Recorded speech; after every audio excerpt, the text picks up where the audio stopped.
Good evening. This is All India Radio and I am Valsa Williams with the news at 9.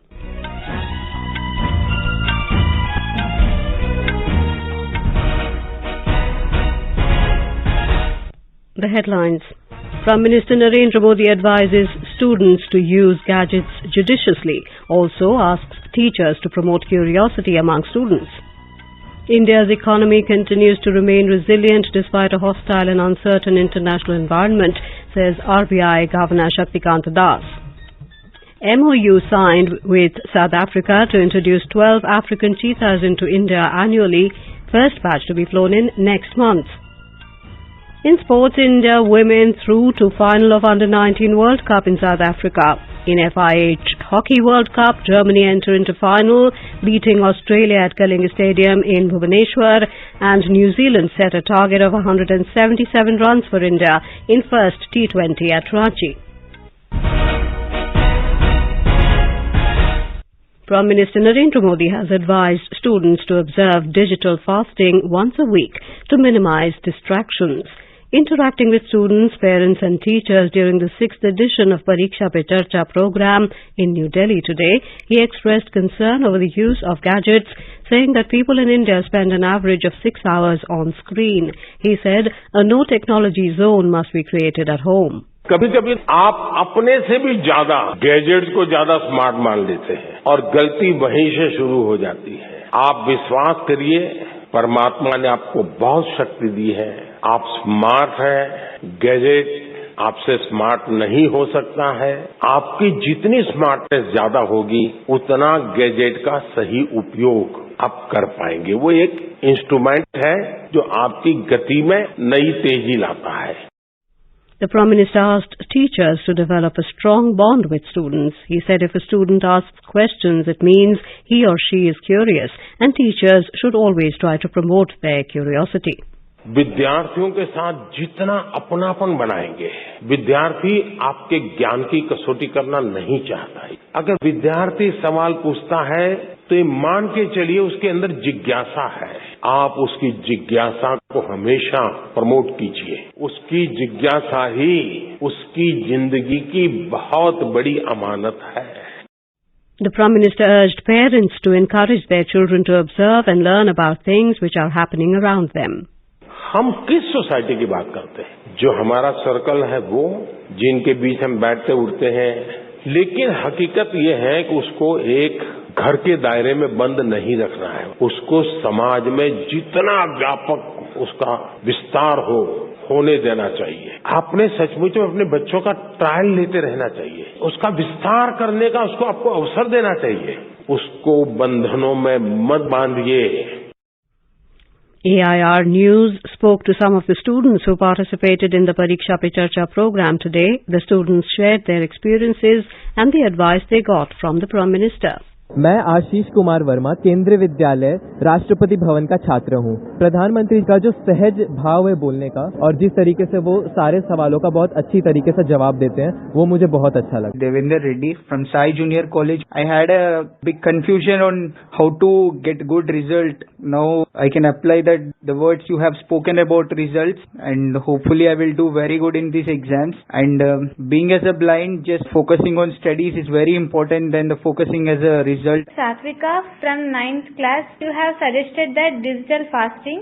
I like that idea, sir, because today from kids to all elders, all are addicted to technology very much. If we do digital fasting, this will help in many useful things. Ashwin from class 10 from Devana School for the Blind, Hyderabad, Telangana. I inspired so much from your speech. I learned new things like time management, and I like to implement time management tips in my life and also be a good person in society. Vice President Jagdeep Dhankar today called upon the youth to practice and follow fundamental duties enshrined in the Constitution while exercising their fundamental rights. Expressing concern over the challenge of climate change, he said this critical issue can also be addressed effectively by taking fundamental duties towards the environment seriously. Interacting with the volunteers of the National Service Scheme contingent, which took part in the Republic Day parade in New Delhi, Mr. Dhankar lauded them for equal participation of boys and girls. The Vice President encouraged them to become catalysts of change. RBI Governor Shaktikant Das today said that despite a hostile and uncertain international environment, India's economy continues to remain resilient, drawing strength from its macroeconomic fundamentals. He was addressing the 22nd Fixed Income Money Market and Derivatives Association and Primary Dealers Association of India annual conference in Dubai. Mr. Das said India's financial system remains robust and stable, with bank credit growing in double digits.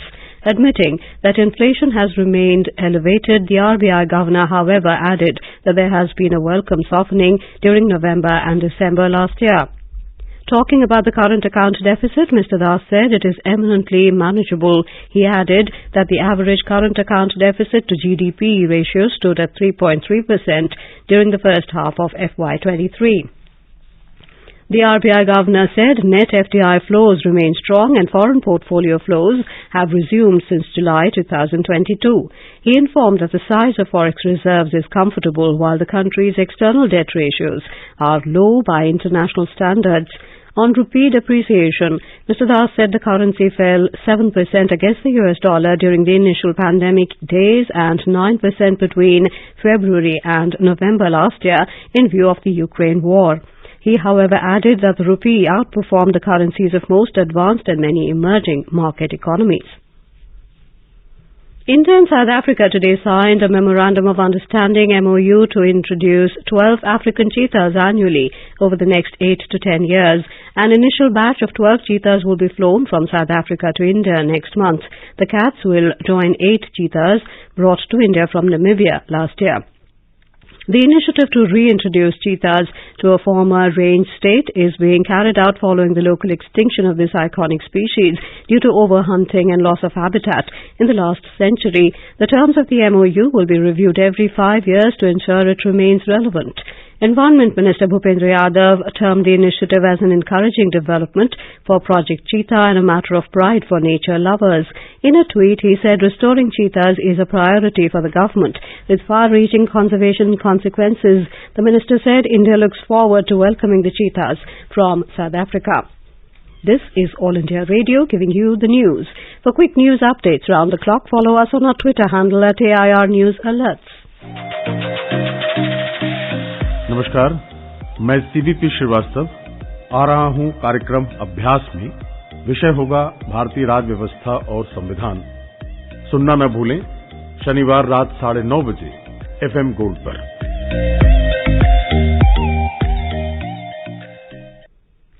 Welcome back. You're with us on the news at 9 on All India Radio. The SCO Film Festival 2023 opened in a glittering ceremony in Mumbai this evening. Union Minister for Information and Broadcasting Anurag Thakur and Union Minister of State for External Affairs and Culture Meenakshi Lekhi inaugurated the festival. Addressing the gathering, the INB minister said the government aims to make India a content and post-production hub. He said it has launched incentive schemes to enable shooting of foreign films in India and for co-production of audiovisual content. Mr. Thakur said the government is keen to develop the country as the world's choice to shoot its content and also for post-production of films. Stating that the SCO region represents 40% of the world population and 30% of global GDP, Mr. Thakur said this festival provides an incredible opportunity to forge cinematic partnership between the countries of this region. The festival will see the largest ever participation with 58 movies from 14 countries being screened. It will continue to the 31st of January. The BJP Central Election Committee met at the party headquarters in New Delhi today to finalize the names of candidates for the ensuing assembly elections in Tripura. Prime Minister Narendra Modi, BJP President JP Nadda, Union Ministers Amit Shah, Rajnath Singh and Sarbananda Sonowal were among those who attended the meeting. Assembly elections in Tripura will be held on the 16th of February. Counting of votes will take place on the 2nd of March. CPIM MLA from Tripura, Mobashar Ali, and former Congress MLA Subal Bhaumik joined the BJP in New Delhi this evening.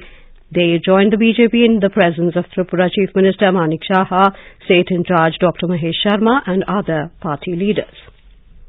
The BJP today accused the Congress and its leader Rahul Gandhi of levelling baseless allegations on security agencies and Jammu and Kashmir police on the issue of security lapses during the Bharat Jodo Yatra. Addressing media in New Delhi, BJP spokesperson Gaurav Bhatia said Jammu and Kashmir Police, through its Twitter handle, has clarified that there was no security lapse during the yatra. Mr. Bhatia said it seems that petty politics is being done on the issue. The Supreme Court of Nepal has annulled the status of Ravi Lamuchane as a Member of Parliament, citing that the citizenship he had to contest the election was not valid. He held the position of Deputy Prime Minister and Home Minister of Nepal. A constitutional bench led by Acting Chief Justice Hari Krishna Karki issued the verdict today. The verdict reads that Lamuchane was not qualified to contest the House of Representatives election as he did not take initiative to obtain Nepali citizenship after renouncing his American citizenship.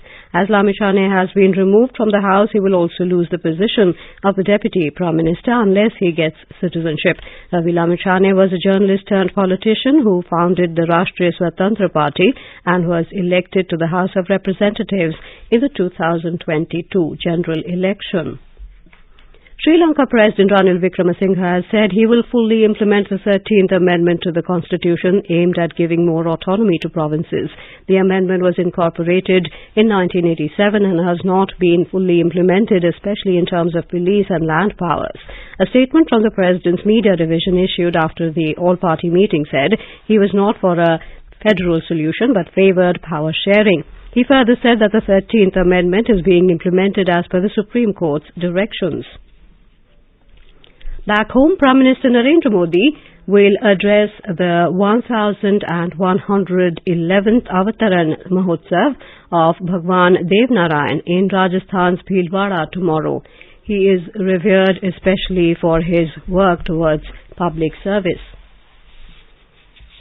On to sports now. In Women's Under-19 T20 Cricket World Cup, India advanced to the final at Potchefstroom in South Africa today.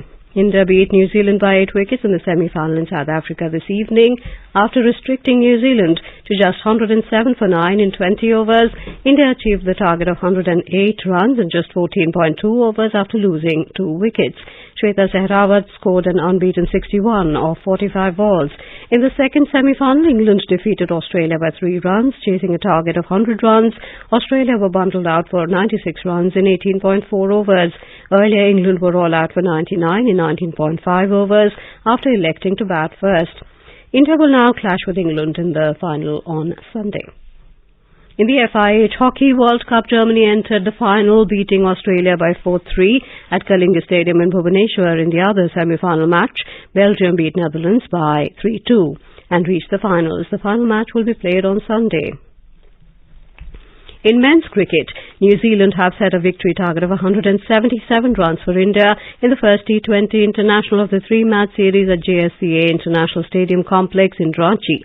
In reply, India were 27 for 3 in 4.3 overs when reports last came in. New Zealand scored 176 for 6 wickets in the stipulated 20 overs. For the visitors, Daryl Mitchell was the highest scorer who was not out at 59 off 30 balls.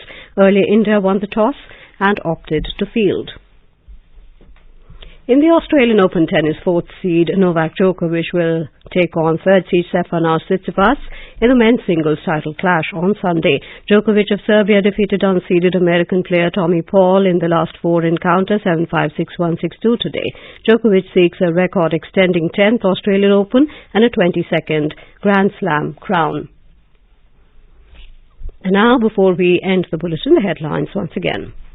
Prime Minister Narendra Modi advises students to use gadgets judiciously, also asks teachers to promote curiosity among students. India's economy continues to remain resilient despite a hostile and uncertain international environment, says RBI Governor Shaktikanta Das. MOU signed with South Africa to introduce 12 African cheetahs into India annually, first batch to be flown in next month. In sports, India women through to final of Under-19 World Cup in South Africa. In FIH Hockey World Cup, Germany and Belgium enter the final at Kalinga Stadium in Bhubaneswar, and New Zealand set a target of 177 runs for India in the first T20 at Ranchi. That is all in the news at 9. Good night.